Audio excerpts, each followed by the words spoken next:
What's happening, people? What's happening, folks? Welcome back to another post-match reaction, post-match player ratings with your boy CJ from the Gunner's Corner. And in this case, ladies and gentlemen, this one is with regards to the result that just happened or just finished at St. Mary's. That's Southampton 2, Arsenal 1. And Arsenal have officially been knocked out of the FA Cup at the quarterfinal stage. Um, a tie we were expected to get through. We would have been heavy favorites against Southampton. Um, and you're thinking at that point, you see the draw initially.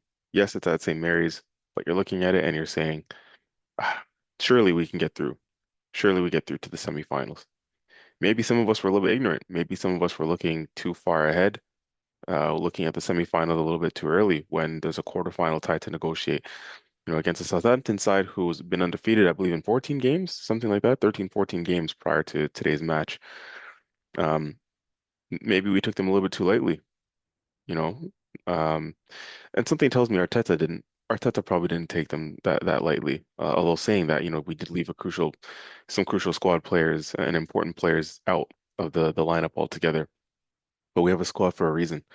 Let's be honest, this is the lowest in the priority list of competitions that we were still in.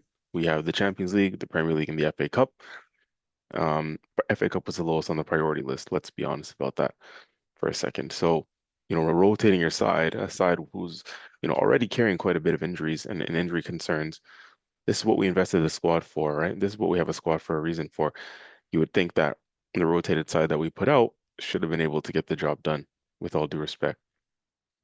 You know, um, I think it's as simple as that, really. You have to rotate at some point. Again, knowing your priority competitions that are slightly above this one are still all to play for. You can't keep flogging your same 11 players, starting 11 players week in, week out. You got to rotate at some point.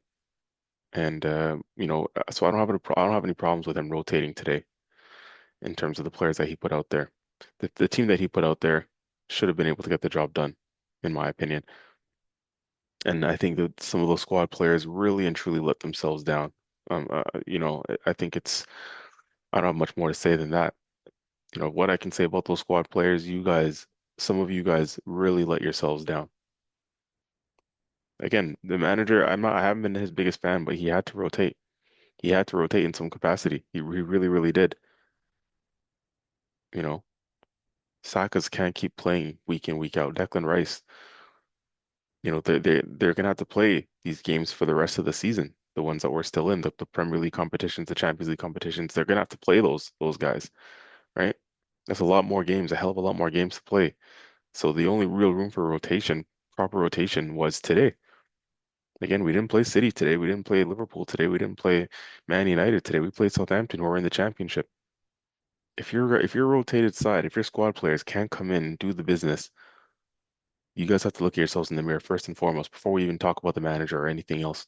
The team that was out there today was good enough, should have been good enough to win Arsenal the match and get us through to a semi-final and get us back to Wembley. Now we're not seeing Wembley for the rest of the season. It's poor. It's a shame. Ladies and gentlemen, again, this is CJ from the Gunner's Corner.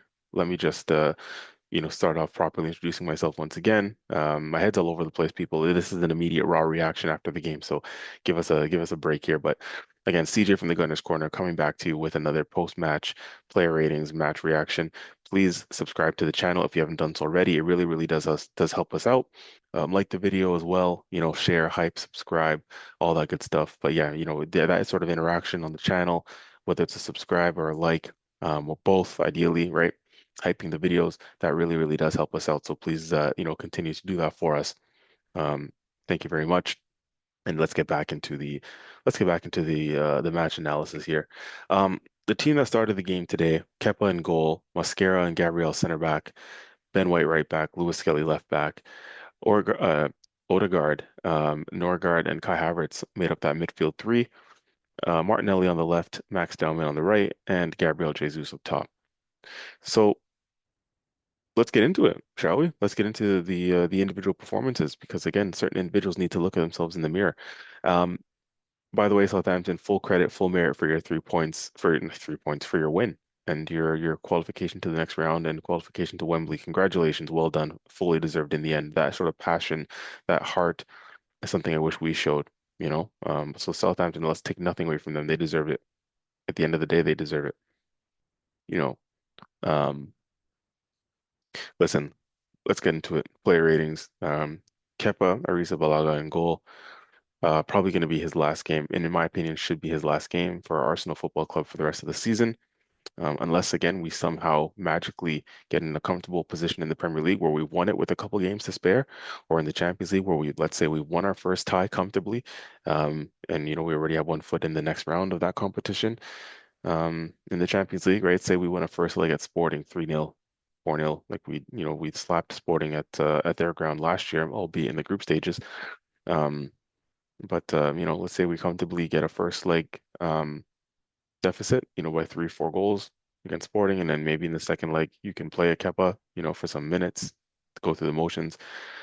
Again, I don't see either of those things happening. I don't see us being in a position in the Champions League for the rest of the season where we can make any more, rotation. And in the Premier League, this is probably going to go down to the latter stages. I don't see where Kepa gets another game. This would have been his last game. If we had gone through to the semifinals and the final of the FA Cup, I would have said Raya starts, just because we're close to a trophy in that one as well. But, wasn't to be. So this should be Kepa's last game. Now, in terms of the goals, he wasn't at fault in any of the goals. Let's just start that off and put that out there. Um, But in terms of over the 90 minutes, distribution, again, not the greatest. Those who say he has decent distribution, I don't know what you're watching. Kepa's distribution for me is not great. Again, you saw it a couple times in this game. The lack of composure, the lack of accuracy in trying to look and trying to pick out a man. He just doesn't have it the same as David Raya. And if we start comparing everyone to David Raya, it's an unfair comparison. David Raya is the best, one of the best around, but Kepa, you know, he's nowhere near it distribution wise. And I don't think his distribution is good enough for the way we want to play. So that's going to be have to be looked at for, seasons forward going forward. Now we do have Tommy Setford coming through the ranks. Um, so, that ideally could be our long term, maybe number two, or, but Kepa, he's not going to be here. He's not one for the future. He was always meant to be a backup this season. Brought him in for what, 5 million. Um, yeah, he's not the one. And like I said, whilst he wasn't at fault for either of the two goals, he to me, he's it just again the way you have to factor in the way we want to play, which is, playing out of the back, comfortable giving the ball to your goalkeeper, breaking lines, line splitting passes as a goalkeeper who can play balls in through midfield, long ball distribution, those some of those were just going straight out of bounds. Him and Ben White tried to combine a couple times. There were hairy moments in the last few minutes of the game where, Ben White, who had a horrible game himself, is looking to, try and play the ball back to Kepa. Ball's bouncing, ball's bobbling. Kepa comes out, tries to, take a swing at it, go straight out of bounds. Happened a couple times, happened in the first half as well. Um, the two of them didn't seem to be on the best of wavelengths, Kepa and White specifically. And yeah, anytime the ball did go back to Kepa, and maybe we're looking for some sort of composure. But we didn't really get that. He came up rushing out of his goal a couple times. Yes, he was there to sweep up, but he just took wild swings at the ball, and the ball's going up and high and wide and in the air, and in the end, just it just didn't really scream of somebody who's composed. It didn't really scream composed goalkeeping. Um, we made a couple good stops from shots that came through from the opposition, but again, overall, Kepa. I don't feel comfortable with him in goal, right, for the biggest of games. And there's no doubt I tipped him to play this game because we're playing Southampton, a championship side. But it just goes to show, man, he's not, for a team that's going to win leagues and whatnot, he can't be your main guy week in, week out. We just have to pray that Raya stays fit from here till the end of the season. Um, so yeah, for me, Kepa's rating, like, what do we give Kepa? I'm gonna give Kepa I'm gonna give Kepa a 6. You kept us 6 and keep it moving. Ben White, wow. Bad, bad, bad day at the office for Ben White. He's clearly a shadow of his former self, in terms of, the guy that was playing in 22, 23 season, 23, 24 season was looking like one of the best right backs in um in the league. and obviously nowhere near it nowadays. Got called up for England, scored in the first of the two games for England, but then his foul in the box led to a penalty, a harsh penalty that Uruguay was awarded. And again, in the first of those two England games, in the second England game against Japan, didn't watch it. Apparently, he didn't have the greatest of games. Um, and again today, poor. Wow, one of the worst games I've ever seen him play. Got away without being booked. I don't know how he committed so many fouls. Referee didn't book him. I was completely stunned by that. But he fouled a lot, which meant he's late to his challenges, late to his duels, getting caught out, a yard off the pace. And again, his error led to the first goal. Misjudged the flight of the ball, which is kind of, at this level is sort of is not sort of, is definitely unacceptable at this level of the game. Professional footballer, experienced footballer, 50 million pound defender, gets caught under the ball and it goes over his head. And then I think it's Stewart, is it, at the back post who slots it away and it's 1-0 Southampton. Ben White, horrible day at the office. Ben White for me, I'm going to give Ben White a 2. Maybe that's being kind, but 2. Mascara did okay. I don't have much to say about him. I mean, well, I say okay. In the first half, defense was all over the place. A couple times, Mascara got caught out as well. It seemed like a lack of communication with him and Gabriel on a couple of occasions. There's a time in the first half where Gabriel goes up to head the ball, and Gabriel himself misjudged the flight of the ball, skins off of Gabriel's head, and it goes over him. And then there are guys in behind, and Mascara, who's the covering defender, once Gabriel goes to try and win that ball, Mascara should naturally drop off as the other center back, right? But Mascara kind of gets caught in no man's land, right? In Gabriel's space as Gabriel's going to jump for the ball. He's in close proximity to him, and as I said, instead he should be dropping off. Didn't manage to do that. Kind of got caught staring at the ball, thinking that Gabriel's going to win it probably, and then oh, all of a sudden they're in behind, and Mascara has to cover and drop back. Now he did well to recover that situation and get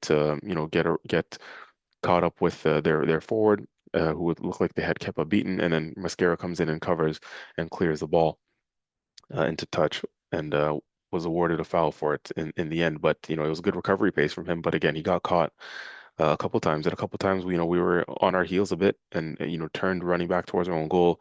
They caused us all types of problems in the first half. That was also down to not having any midfield. This midfield without Declan Rice scares me, man. We are so open and so susceptible to the transition and the counterattack. It's shocking. It's scary. So, but listen, man, for Mascara again, just shaky defending at times. There was a time, let me mention this part in the second half, where we were comfortable in possession, just trying to, we're playing it out of the back in our own third. Mascara plays a square ball straight to try to play it straight across the pitch to his center back partner Gabriel, but plays it straight to their opposing forward. Their opposing forward intercepts it, runs in on goal towards us, and nothing came from it in the end. But just a complete straight pass from Mascara in our own third that gave the ball away. Um, like I said, tries to play it square to Gabriel and gives it literally straight to their forward. Um, just speaks to some of the shakiness all game from our players. I don't know if it's rust. We're coming back off an international break, but I only give that so much of an excuse. You guys are professional ballers. You guys have been playing for your sides internationally throughout the break, right? Mascara got a call up for Spain, played for Spain. He's been playing. Um, so it's inexcusable as far as I'm concerned for Mascara. So I'm gonna give Mascara a 5. Gabriel came off 72nd minute with what looked like a knock to his knee again. I think so. A knee injury is what kept him off of international duty during the break. He was left out of Brazil's team, where we kind of pulled him out precautionary. Looks like it was because of a knee injury, and it may be the same knee that had him come out of this game today. He came out in the 72nd minute, um, kind of rubbing his knee, holding his knee, and then we saw images of an ice pack on his knee as he was on the bench. Now, this isn't good. Knee injuries, are serious. They're not ones to play with. One of the more serious injuries in football. We don't know the extent of it at this time of recording. I'm hoping it's something that he just has to keep nursing and icing and shaking off. Hopefully, we can get him through to this rest of the season because we're gonna need him, man. He's one of the warriors and one of those guys when you're in the trenches that you need down the stretch, really and truly. And listen, he didn't have his greatest game either today. Gabriel gave the ball away a few times, got turned running back towards his own goal. Like I said, when he went up for the header, got caught under the flight of it and it skimmed over his head. Not something you see often from him. Um, So a couple times, man, he wasn't as commanding as we usually see from him. Now he did make a couple standard good blocks, which is what we see from him quite often. His ability to just get in front of the ball, get his body in front of the ball and make blocks is second to none, of course. But in terms of just the natural defending, the one-on-one defending, running back towards your own goal, um, clearances, like I said, aerial duels, communication with the rest of your back line, playing out of the back, it wasn't his usual self. And we have high standards for Gabby because he is one of the main men. But yeah, it wasn't good enough. Could have given away a penalty as well in the first half. Maybe a little bit fortunate, some would say, in the early part of the first half. Running, their forwards running one-on-one with him, and he gets himself in the box. Gabriel sticks out a leg. Could have been a penalty on another day. Who knows? VAR and the referee have a decision to make there. But yeah, it did seem a bit shaky from Gabby, and maybe for him that's a bit of rust. He definitely didn't play in the international break, so 2 weeks off. Was he a bit off the pace? Anyways, let's give Gabby a. I'm gonna give Gabby a five as well, man. To be fair, let's hope he's okay though. Lewis Skelly, one of those squad players that did not cover themselves in glory at all. I think if you're not going to play him in midfield, don't play him at all at this point, man. He's not a left back. He's not a left back. Played well for England in an international break for the youth setup. Different level of competition altogether, though. He has played left back for us last season, but and did well. But again, I don't think that's going to be him going forward. Um, Defensively, just not doesn't have the presence of mind defensively. And if you're not going to, similar things to what we said about Zinchenko, if you're not going to be that guy and get on the ball and you know, invert in midfield and be that extra midfielder to give us something, give us, more of a ball dominant presence and suffocate the opposition. If you're not going to do that, then get back into shape and left back and defend properly. In the end, he did neither. He was caught out every time they broke. He was nowhere to be found in the left back channel. And when we got on the ball, I mean, his inverting, and I do air quotations for those who aren't watching visually, the inverting stuff he wasn't too effective. He was giving the ball away. He was getting, a little bit out-muscled at times off the ball, running into players, uncharacteristic things for Miles Lewis Skelly. So he didn't really give us much in midfield when he was inverting. It was a bit of nothing, to be honest with you. It didn't really give us the extra kick in midfield that we needed. So his game was overall poor. Um, I'm gonna give him a three, to be honest with you. Yeah, I'm gonna give him a three. Our midfield, like I said, was non-existent, and this midfield without Declan Rice is very, very concerning. Very concerning in terms of just the recovery pace, in terms of how open we look, in terms of not being able to get close to a man to win their duels and, you know, cut out opposition threats. Man, and this is Southampton. Again, we're not playing a Premier League side even. Do you know what I mean? So Southampton is able to have so much joy and cut through us in midfield like this. I fear what happens in the Champions League and the Premier League when there's more pressure on it. So, man, Norgard, listen, not his fault alone. He's one guy, but he didn't cover himself in any great glory. Didn't do anything great going forward. That's not his role. He's not there to break line passes and play Fabregas-esque type passes. Um, kind of isolated at times in midfield by himself there. When we're up against it. Um, yeah, wasn't great. Wasn't great from him either way. Just kind of the game passed him by. I'm going to give him a standard five. Odegaard really pissed me off in this game. He's the next one up for me. Back on the side, skipper, um, you know, wearing the armband, a couple encouraging early touches. He got on the ball a lot as he usually does, nice and tidy on the ball, which is what we like. But again, just lacks that penetration, just the ability to damage the opposition where it counts. We saw that a lot in the 22-23 season with him, but and as of late, it's just for the last 18 months, almost 2 seasons now, where has that ability gone to just, be decisive in the final third when it comes to the final action? He should have scored today.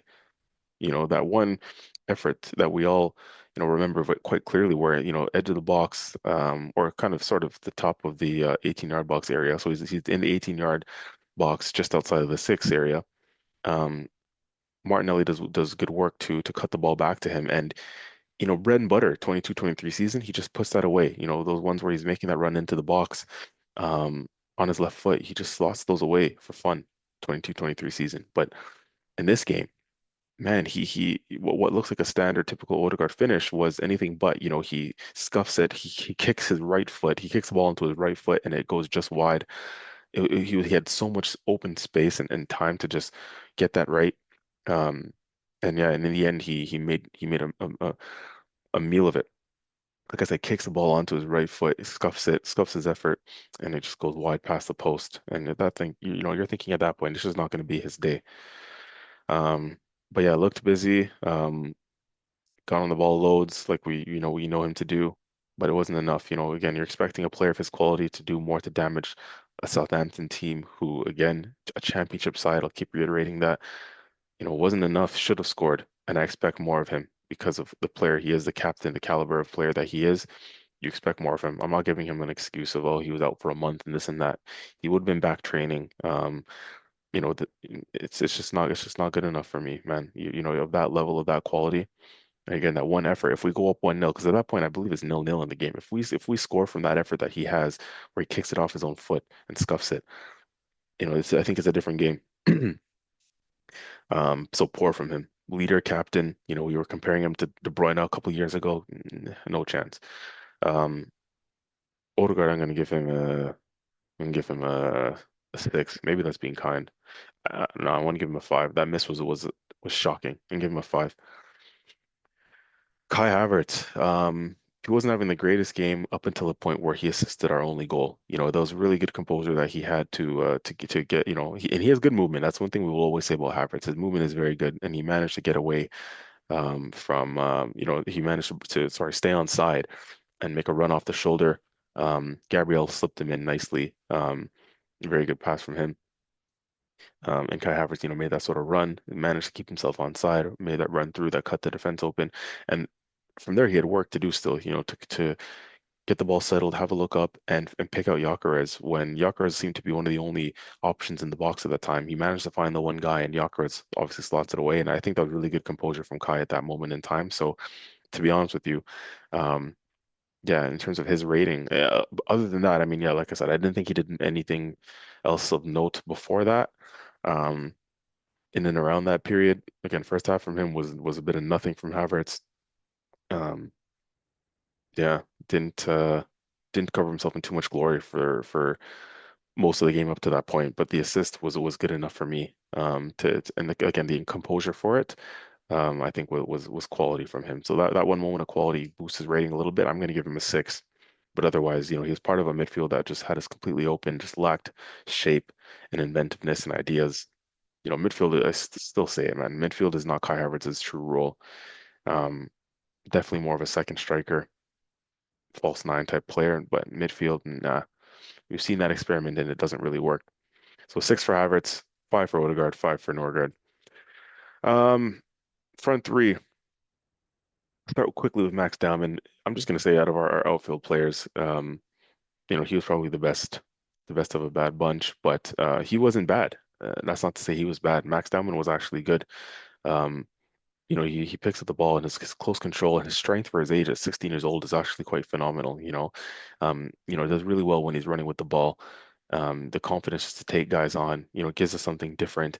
One of the only guys who was actually getting on the ball and running at defenders positively, beating defenders, drawing fouls, drawing defenders out of position. Those guys are scrambling after him, trying to chase him, and just can't nick the ball off of him. He's a menace. He is. He's gonna be a proper player. I just hope this manager manages him correctly. Um, but he got the nod today, and full credit for it. He's unlucky on a couple of efforts. Curling efforts from outside the box could have scored.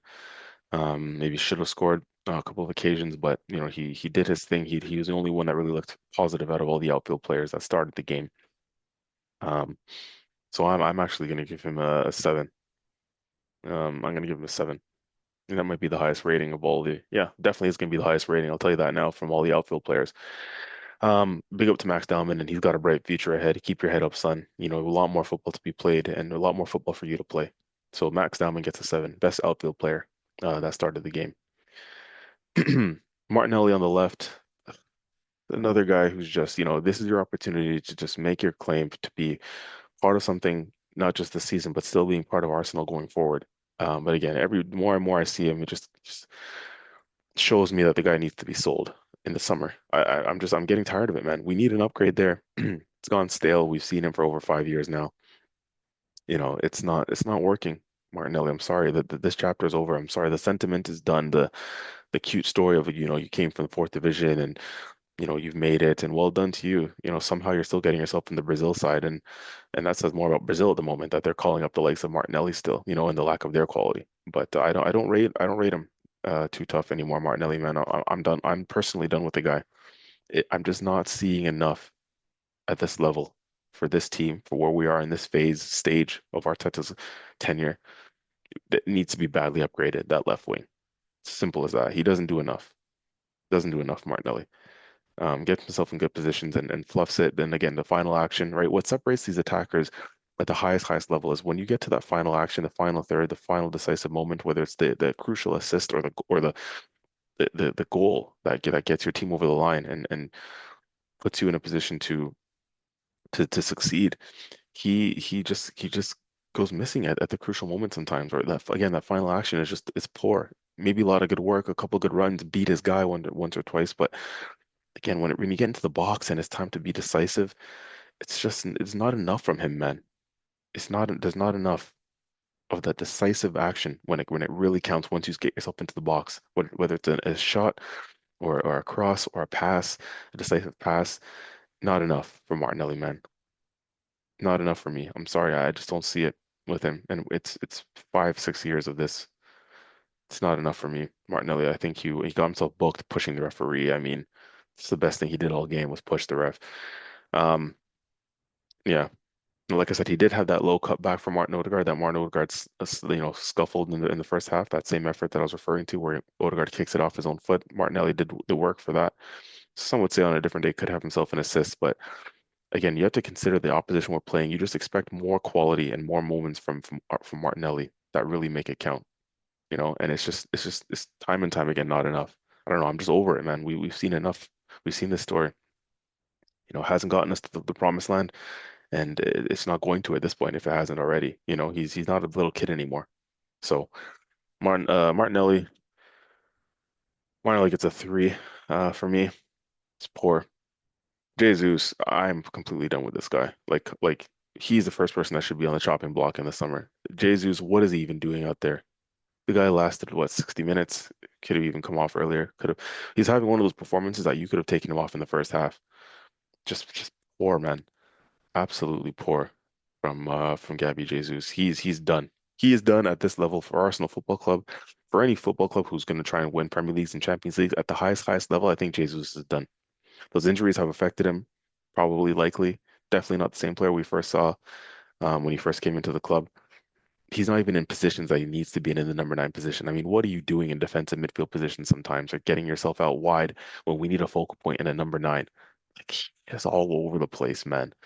Not even beating his men anymore with conviction, right? Not even being that tricky, incisive attacking player that, just the stuff that Max Dowman's doing, where Max gets on the ball and just draws defenders towards him. Jesus isn't even doing any of that anymore. He just doesn't look a threat. He's just taking up space.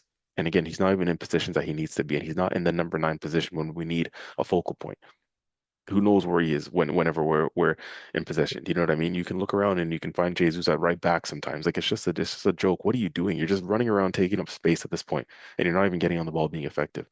One, he for me, Gabriel Jesus was the worst. And Ben White made the mistake that led to goals, whatever. But Jesus was the worst player on the pitch for me out of the players who started. Because what did he do? Give him a one. Give him a one, and thanks for your service. And hopefully you are part of a team that gets a trophy this season. But see you in the summer. See you later. I'm done with Jesus, man. That chapter in that story is over. Oh, going to our bench now. So Arteta made a triple sub in around the 60th minute. Brought on Gyökeres, Madueke, and Calafiori.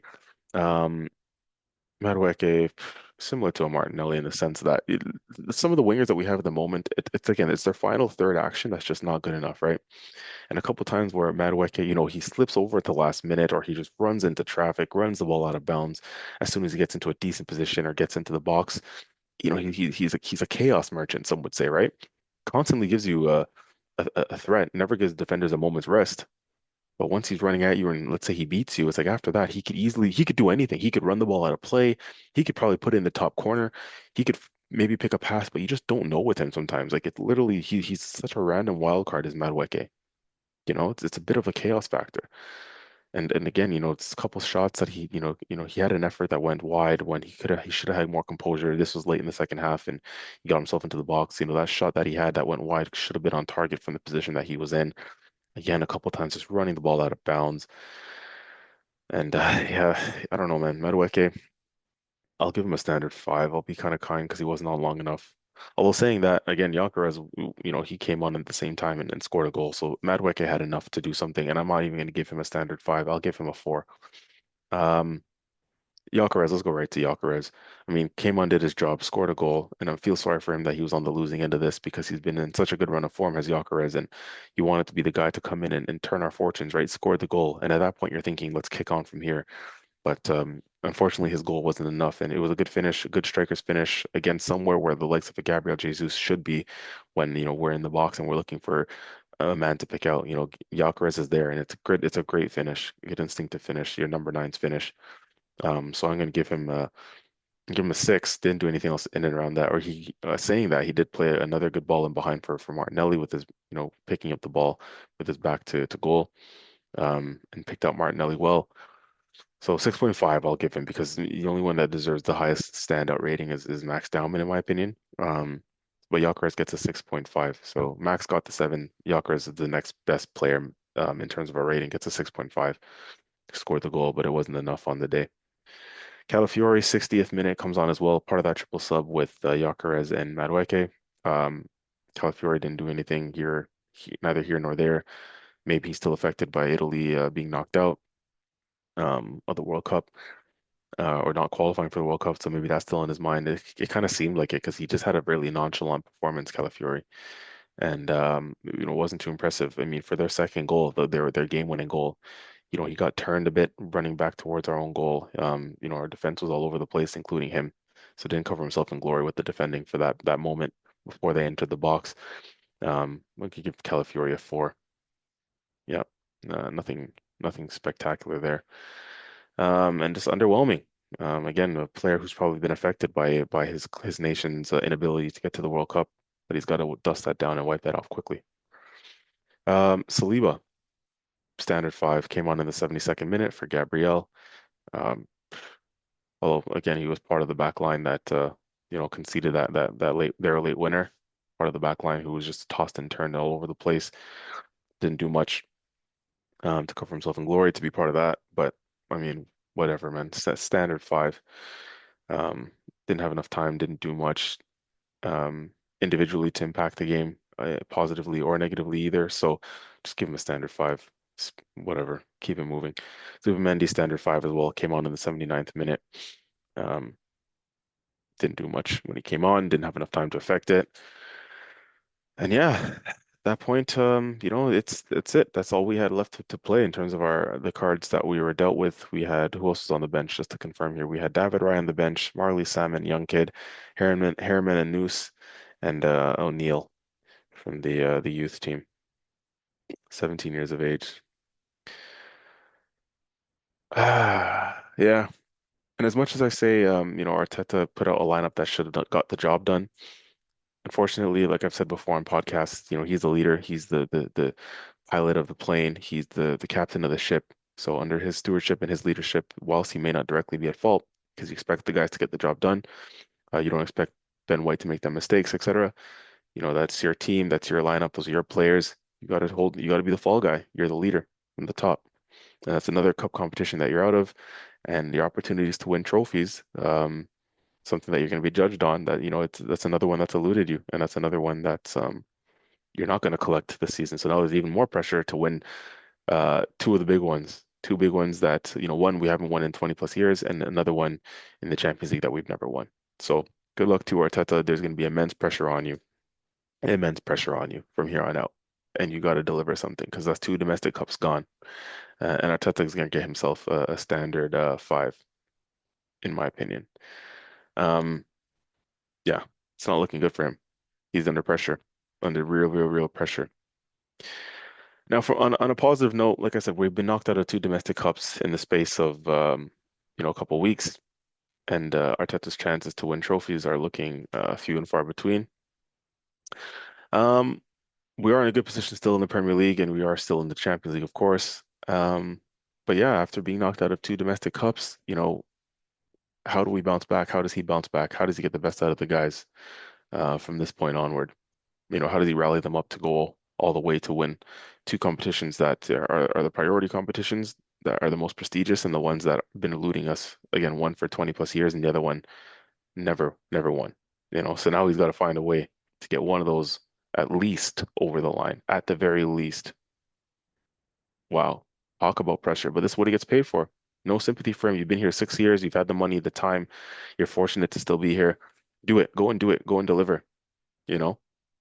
But yeah, quadruple talks, that's now no more trouble even, so no quadruple, no trouble, knocked out of the two domestic cups. Now the most we can do is a double. And what are the chances of us doing the double for the two big ones? Now I will say this 10 on a positive. Um, in 2004, Arsenal were knocked out of the UEFA Champions League by Chelsea in the quarterfinals. In April 2004, Arsenal were, oh, sorry, where's my graphic here? In April 2004 as well, Arsenal were knocked out of the FA Cup by Manchester United at the semi-final stage, right? And then in April 2004, after both of those competitions, in and around the same week, Arsenal played Liverpool at Highbury on April 9, 2004.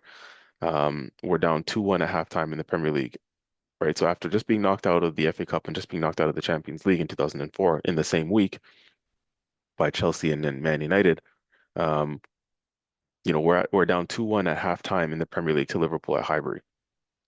And then we go and turn that game on its head in the second half. Henry comes out, does his thing with that wonder goal. For those who remember who were around in that period, you'll know what the goal I'm talking about is. And those who haven't seen it and didn't get a chance to watch that live, go look at the replay of that goal. That's Henry in the second half, 2004, April, against Liverpool. Solo goal, beats a few defenders, sorry, drives with the ball as he usually does. Classic Thierry Henry, beats three or four guys driving through the heart of the middle of the pitch with the ball. That moment of magic, puts the ball in the back of the net after he beats pretty much walks through the whole defense, puts the ball into the bottom corner, and we go on and win that game, and we go on and win the league in 2004, the last time we won it, invincible. What's my point? My point is a similar situation, right?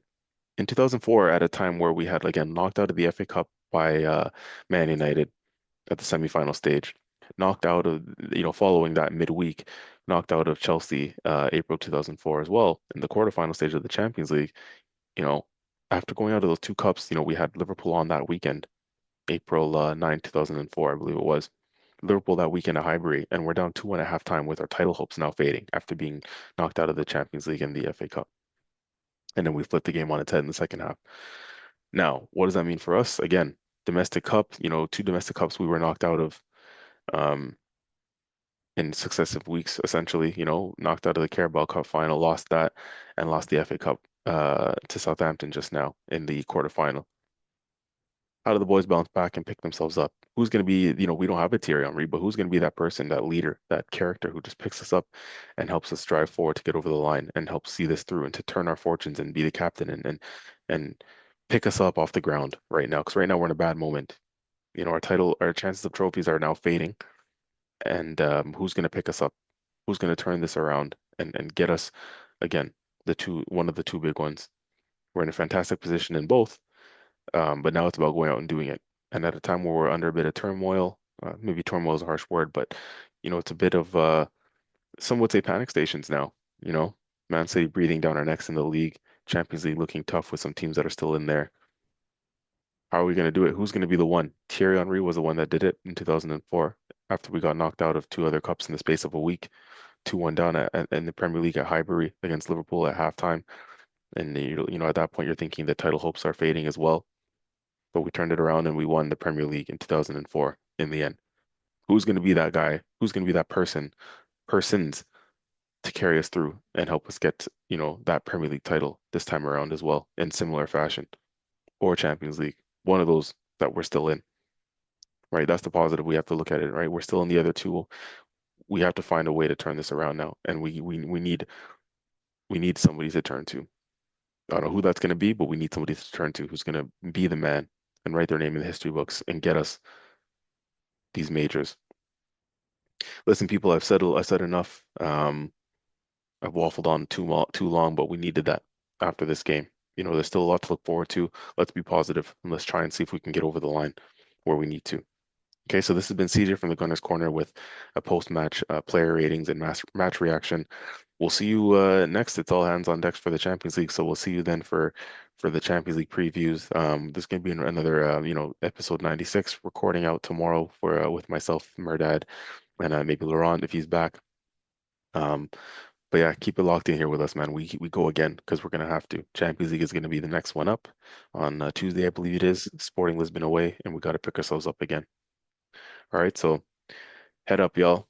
We'll be back. It's been CJ from the Gunners Corner. Post-match, player ratings, match reaction. See y'all on the next one. Take care. Love. Goodbye.